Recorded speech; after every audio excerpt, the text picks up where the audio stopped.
We got it. Good evening, my buddy Vic. How are How are you? you? I'm doing well.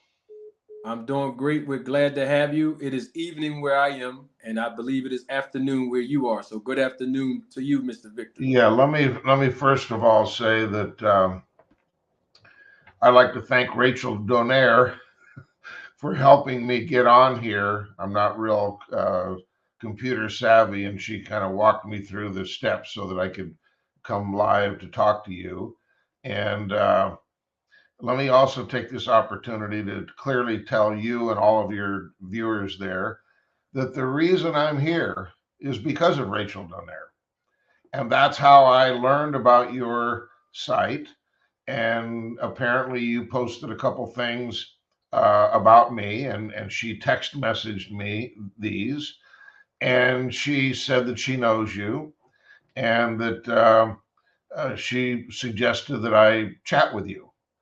And so it had nothing to do with I read all these fan messages like, you got him, Marty, put your foot on his throat, you're going to force him to come in, blah blah blah blah blah, we're going to shout so loud that he's going to have no choice. This is all nonsense. Okay, all of it. I'm here because Rachel Donaire asked me to come on and chat with you. She said you were a good guy, and she thought it would be good for me to do that. She actually said it's good to get down in the dirt once in a while, if whatever that meant. But I like Rachel a lot, and I had a long run with Nonito and working with Rachel. This is way back, starting in 2010. And by the way, let me correct something while I'm thinking of it that you asked me about before when I started in boxing. And you were correct that I did work with Shane Mosley in 2003.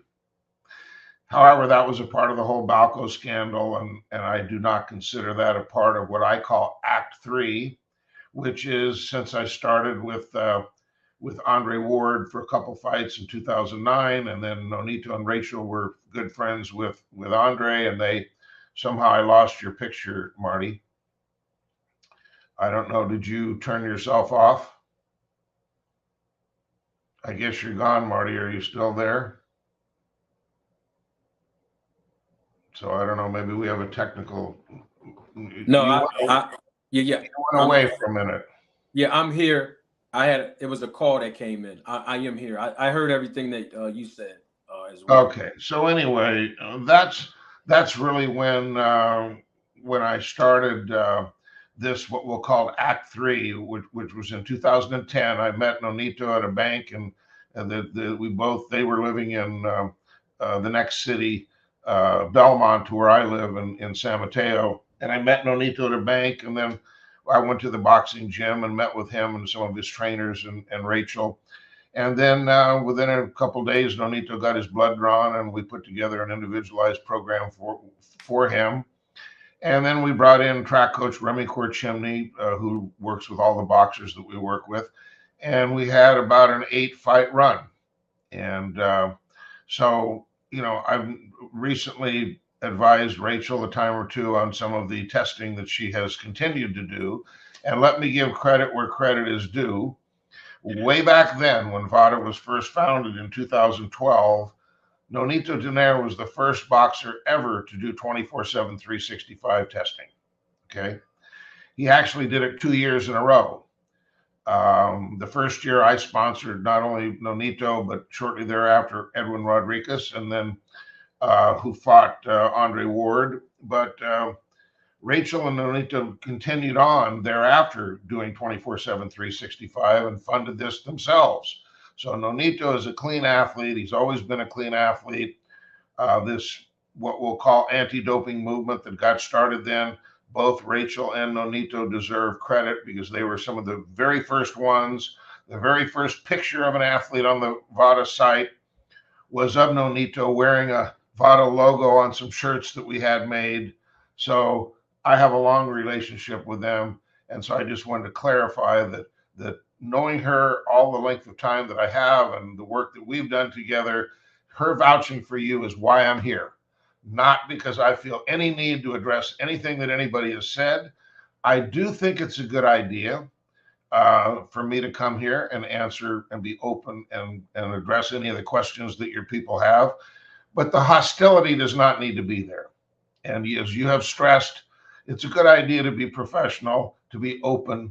Uh, I'll do what I can to educate people. It's a very complex um, testing and doping and anti-doping. There are a lot of complexities. There are a lot of shortcomings. There are a lot of issues and problems that still exist. It's not perfect, but we've been working on trying to reduce the amount of PEDs being used in boxing for ever since the first people were tested back in 2012. So it's been 11 years now. So now, with that being said, let me just talk a little bit about what I saw some of the people saying in the chat. And somebody talked about performance enhancing, and that it says on my website that the products enhance performance. Well, of course they do. And there's a lot of science that proves that they do.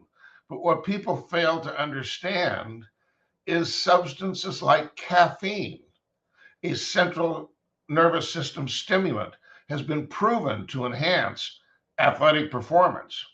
Now, the way WADA and USADA and VADA deals with this and other substances that are widely being used by lots of athletes is they put what they call an allowable limit.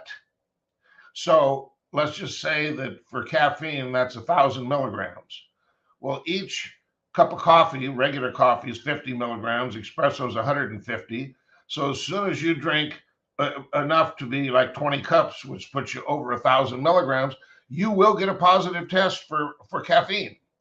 So this idea about the snack products, enhancing or not enhancing performance, and that's what I'm claiming that they do. Protein enhances performance. It accelerates healing and tissue repair. It promotes protein synthesis or muscle growth. Will it make you stronger? Absolutely it will. And there's tons of science to prove that.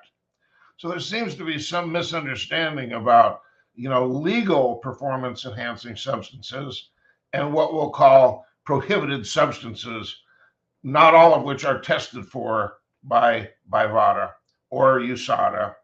And let me clarify about that, because there was a bit of a discussion on the chat as well. So I'll address these things as I see them. WADA does not do testing. WADA is an organization that was started in 1999. The founding chairman was Dick Pound. It is the policies and procedures.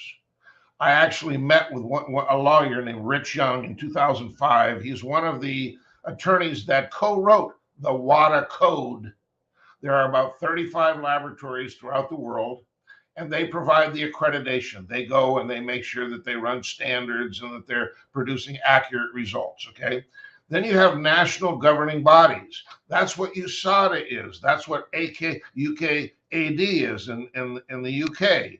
Canada's got one. China's got one. Many different countries have national governing bodies that are governed by and follow the rules of WADA. Now, in my opinion, the testing done by WADA and those rules are inept. They're very weak.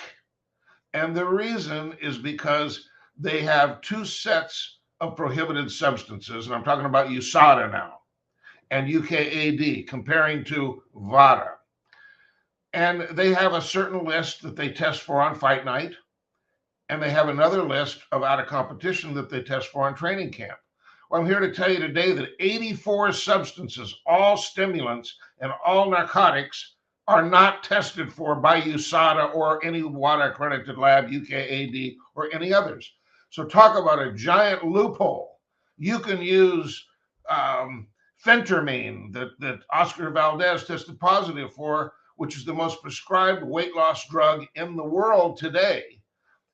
These guys are dropping 20, 30 pounds in a month. Well, they're using a drug that they're not testing for. That is a giant loophole that needs to be closed, especially in a sport like boxing, where you have to make weight, if that makes sense.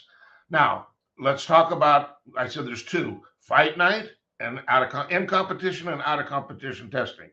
VADA decided to tighten this up And they believe that if a substance enhances performance on fight night, that it also enhances performance during training camp.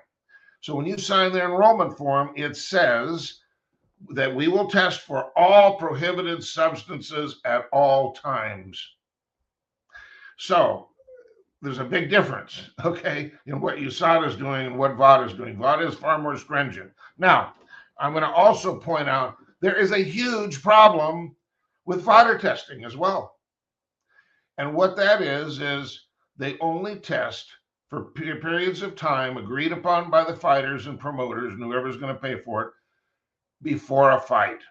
So that could be 5 weeks, that could be 8 weeks, that could be 12 weeks, depends upon what they negotiate. And then the frequency of testing that they do, that's all negotiated as well. So, you know, in one fight that would be Benavidez versus Andrade, well, there was only 6 weeks worth of testing.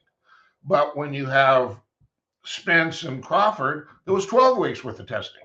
So it obviously costs more. So the downside of all this is, and I'll use the Benavidez case as just an example, and this was started back by Floyd Mayweather, okay? And I didn't like it then, and I expressed it then, and I don't like it now, and everybody has followed suit with what he was doing, and that's the following. He was fighting twice a year, typically September and May. So he would do testing for, say, 8 weeks before the fight. Then he would test again in May, and he would go into testing 8 weeks before the May event. But from May until 2 months before September, and the same thing between September and May, there's no testing, zero testing. So whoever it may be, Benavidez and Andrade or Spence and Crawford, during those times, they can use all the performance enhancing drugs they like because they're not being tested. Except for, the only exception to that is this WBC program, which is inept, but still, I'm glad that it's there because they give a budget of about $10,000 a month to VADA, and then that enables them to do about what we call target testing. About 4 boxers per month get tested.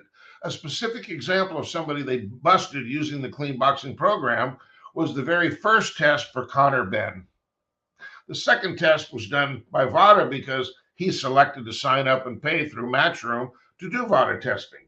But the very first test was a part of the target testing that they did, and when he came back and tested positive. So the point I want to make is that when you do these drugs in conjunction with intensive weight training and all sorts of things that also enhance protein synthesis or muscle growth or increased power and speed, these gains carry over for months and months, if not years. So what I'm telling you is, we'll go back to Mayweather. He would be in a pool, and then right after the fight, now's the time they need to test Benavidez, not previous to the fight, because that's when you can use the drugs, develop the speed and power gains, and then use that all the way up until the time when you sign to do the testing and enter the testing pool. Well, that's not unannounced random testing. That's called announced testing. So if you know there's going to be testing, all you have to do is just taper off, and different drugs have different clearance times. And next thing you know, you're into the pool. And if you notice, though, a lot of the boxers that do VADA testing, when they do test positive, typically, like BJ Saunders, like Conor Benn, the very first time they test him, they catch him because they may possibly miscalculated that taper period. So anyway, that's a couple of the things that I saw on your chat board that I wanted to address. And so I'll turn the questions over to you now, and we can carry forward. All right. Now, I want to make sure that I don't miss anything that you said. So as it comes to my remembrance based on what you said, I'll just ask you some questions for clarification purposes, and then we'll move forward. Let's start with Mayweather. You use the example of Floyd Mayweather. You use the example of USADA. I'm going to interject with VADA. I know that the audience may not be confused at this point. They know VADA and USADA is not the same. On the protocol testing, you did mention, which I think that some of the audience may have understanding of this, is that VADA and USADA, they themselves don't own their own labs. They use WADA accredited labs to perform the testing and the testing protocols, correct? That is correct. And let me explain something further. As with any doctor or any doing business with any type of lab, whether it be commercial or anti-doping, you have a test requisition form. So whomever is ordering those tests, they check the boxes off. We want growth hormone, we want EPO, we want, the anabolic steroid panel, we want all these different tests. So VADA and the people there are checking off all the boxes for in and out of competition. So it's prohibited substances at all times are being tested. And USADA is checking off certain boxes, a more limited number of substances out of competition compared to in competition. So there's the difference. Now, the one advantage of USADA is, and as you called it, the Olympic style testing. Well, Floyd Mayweather never did Olympic style testing. That's complete and total bullshit. Okay. And here's the reason why. Because Olympic style testing is 24/7, 365. Floyd Mayweather never did 24/7, 365 testing ever in his entire career. Right. So him saying that I brought Olympic style testing to boxing, that is totally deceiving the boxing world. Okay, so we will deal with. I like that because you also mentioned. I heard you say years and years ago that you are an advocate for 365, 24/7 testing. So now that the audience understand that VADA and USADA do not have their own personal labs, they use WADA accredited labs to perform the testing protocol. When it comes down to DCO, right? The doping control officers. The doping control officers, right? They are the ones who come in. They, basically perform the administration of those tests, and they are separate from VADA, and they are separate from USADA. Yes. Does have their own, but VADA uses a company called Claridium. I was going to ask you because I know they contract their own DCO, so I was going to ask you, did you know the name of the company? And you just said that, so that was one of my questions. Now, with that being said, I heard you use the word 6 weeks, 8 weeks, 12 weeks. You said it in my comment section, and you just repeated it here. I wanted to make sure that we all clear, though, Vic, at the same time. And this is not challenging your knowledge. But at the same time, when we only have one source to reference besides what you're saying to us now, we have to go by that source, and that is the website of VADA. VADA's website, and I can read you a sentence prior to it, and it basically states that 8 weeks prior to all of the boxing and MMA competition is when testing basically will start for the boxers and or MMA fighters who voluntarily enroll into the program.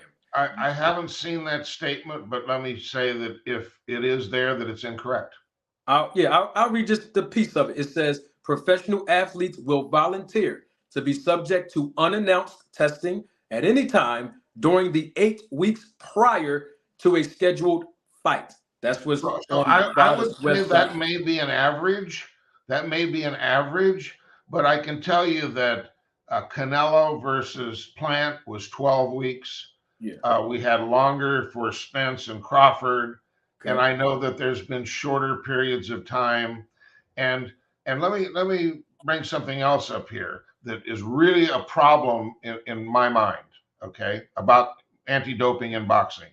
And that is called PBC Al Heyman. Okay. And here's what he has done in the relationship with VADA, and I criticize VADA for this as well.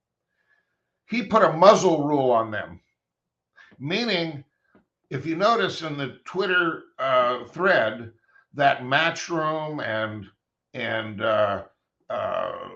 Top Rank and other promoters, they call it a welcome. And it will say, we would like to welcome this fighter and this fighter to the VADA program for their test on a certain date. You never, ever see that for a PBC fighter. You don't see it. They don't allow transparency. That's a problem. I've been criticizing them for months and years. I've been removed from a stadium because of me being outspoken about this by them and their cronies. Okay. Gotcha. So you're saying that Al Heyman and PBC only allows VADA to perform the test, but they won't allow them to acknowledge the results of when they were enrolled. That's right. And the only explanation that I've received is that they don't want people to know, their other boxers to know who's being tested and who's not being tested, because then, quote, everybody, they would all want to do the testing and we can't afford that. Okay. So let me give you an example of what they do and what a massive problem that I believe this is. I want to get real specific here, okay? All right. January 7th of this year, Tank Davis fought Hector Garcia at the Capital One building in arena in DC. And I went to the fight. And I had worked with and was sponsoring 5 fighters on the card. Okay, we'll go down the list. It was Hector in the main event, Boots, Rashidi Ellis, Demetrius Andrade, and Tyrone Davis. Okay, only one of those fighters, which was Hector Garcia, was tested, and in an inept way, in my opinion.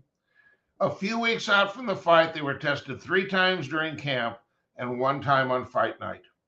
Now here you've got fighters on that card, a pay-per-view event, sold out, 22,000 people there, massive amounts of money being made by Tank. And Demetrius Andrade, a 2-time world champion, is on the pay-per-view, 0 testing. Now, let me tell you what happens when the promoter tells the manager and the boxer, there will be no testing for this event.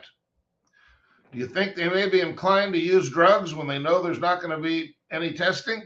So what I'm telling you is I believe some of these promoters are enabling, harboring, and promoting the use of PEDs in boxing, and it needs to stop. I agree. Step number 1, there needs to be transparency. And I'm blowing the whistle right now on this. And people do not like me for it either. Like I said, they escorted me out of the building, okay? Then cooler heads prevailed, and later they realized this guy's probably going to blow up boxing now because we did what we did to him. And they came back and said, would you like your all-access credential back so you can go back in the locker room with the boxers? And eventually, after they threw me out, they gave me the credential back. But this is the type of stuff that when people do speak out, and my job is to protect my fighters. So I know they're clean. We do all sorts of testing, not drug testing at SNAC, but the first thing we do is a very comprehensive blood workup of about 50 different parameters. All right. Well, of course, we test for immunology and hematology and all the overtraining markers and nutritional elements. And so we can see if somebody is using a PED, there are markers that we can see. And of course, I would have to shake them down immediately and say, well, why do we have this? Why are you low in this? Why are you high in this? This is a profile of a PED user. Okay. My concern is what the other guy's doing. So the reason the fighters are coming to me is because they know that I understand the process and I understand how to help them enroll in the program where they're doing the most stringent program. In other words, for the longer period of time and the greater frequency of testing, so that they get as much protection, so that they get the opportunity to fight on a level playing field. Because I believe health and safety is very important, and that's a big part of what I do. Got you. Let's break that down, Vic, because I hear every word you're saying, and I want to make sure that the audience is with us, so that when in my brain, I can make sure that I don't forget the questions I want to ask based on what you said. Let's go back to, you said Al Heyman, PBC, they don't allow, I guess, VADA I've to called it the muzzle rule on Twitter. muzzle rule, right? They don't allow, according to what you're saying, they don't allow the PBC fighters to be publicly acknowledged on VADA's like website to say, hey, this It's fighter is not VADA's enrolled. website, it's Twitter. Oh, So they do all the Twitter. announcements on Twitter. So if Oh, you but I look mean in on their that room or website, you look at a top room fighter, it will say, we would like to welcome this fighter and this fighter to the VADA program for the fight to be held at this place on this date. but So oh, people okay, know that, right. that both fighters are being stringently tested. Right. They also do it on the website too. That's where I'm going at. They do it on their website. They Okay. say this fighter like Devin Haney and Regis Prograis entered on, let's say, December the 13th. They had said something. It wasn't December 13th. It might have been September or something. My point is they give the date of when both fighters enrolled into the VADA testing pool. Obviously, is according to their website, 8 weeks prior to the bout, the scheduled bout. Now, you said that PBC have this muzzle rule. In other words, is once again that the fighters that are promoted by PBC, they don't want their fighters to be acknowledged publicly that they're being VADA tested. That is correct. Now, I have a question on that. And on VADA's website, I've already publicized this. And if VADA need to update their website, I also said that too. And I'll actually refer to you on this. On VADA's website, it said that the last time that Terrence Bud Crawford entered into the VADA testing pool, he enrolled the last time was in November of 2020. So my question to you. That's not correct. No, I'm telling you what it said. Are you saying what I'm saying? Or you mean I know exactly when he enrolled because I'm the one that helped enroll him. Right. So that's not correct. Right. I'm just telling the length of time before the recent Spence fight, go back, whatever it was, 10 to 12 weeks in that neighborhood of whatever year that they fought. Yeah. They were both enrolled. Okay. But I'm just saying they did not. They meaning maybe VADA. The website was not updated since then, and they're not doing a good job of updating the website. No, Vic, I'm telling you, the website was updated for Devin Haney and Regis, just like it was updated for Lomachenko and Devin Haney. So that's why I was trying to figure out. They updated shortcoming by VADA. VADA. Listen, I openly criticize VADA about a lot of things. Okay. So I want you to understand my point of view, and I'm sure some of the people that's watching had the same perspective. I know they personally told me that on this channel. So on the VADA's website, because it said Terrence Crawford did not enroll into VADA testing after November of 2020, of course, everybody was under the natural assumption that he wasn't VADA tested after November 2020. Not true. Now, with that being said, let me back up because you said PBC has a muzzle rule for their fighters. When Terrence Crawford was not with PBC, meaning when he was with Top Rank, obviously it was in 2021 when he was under your program, when he fought Sean Porter. Was he tested for VADA? I think there were. I don't recall exactly, but I think there was testing for Sean Porter. For Sean Porter or Terrence Crawford? Listen, or both of them? VADA will not test just one person. Okay. They're going to test both parties, and they're going to test them as equally as they can. Okay. So it is a possibility that it could have been tested for Terrence Crawford and Sean Porter in 2021 when they fought under Top Rank's banner. So based on what you said about the muzzle rule, my question I don't know if that was Top Rank banner. Wasn't Sean Porter? No. It was he was PBC, but I'm saying Terrence Crawford was under Top Rank promotion. So my question to you, if the PBC have the muzzle rule on their fighters, Top Rank is not PBC. Do they also have a muzzle rule? Because they didn't also announce that Terrence Crawford. Yes, they do. And here's the reason why. Okay. When TGB, Tom Brown, is the person who writes the check for the testing, the muzzle rule is on. Okay, so it doesn't matter who the fighters are, it's who pays for the testing. So he does the promotion for Al Heyman, and that's where the money comes, and that's where the muzzle rule comes. But in that particular fight, it was a fully televised top ranked ESPN Plus card and with Terrence Crawford and Sean Porter. So if that is a full promoted top ranked card, Top Rank is the #1 promoter who cut the check, and they didn't equally announce that Then both if of it those was not fighters announced were under and VADA they were the testing. one that cut the check, then there may not have been testing.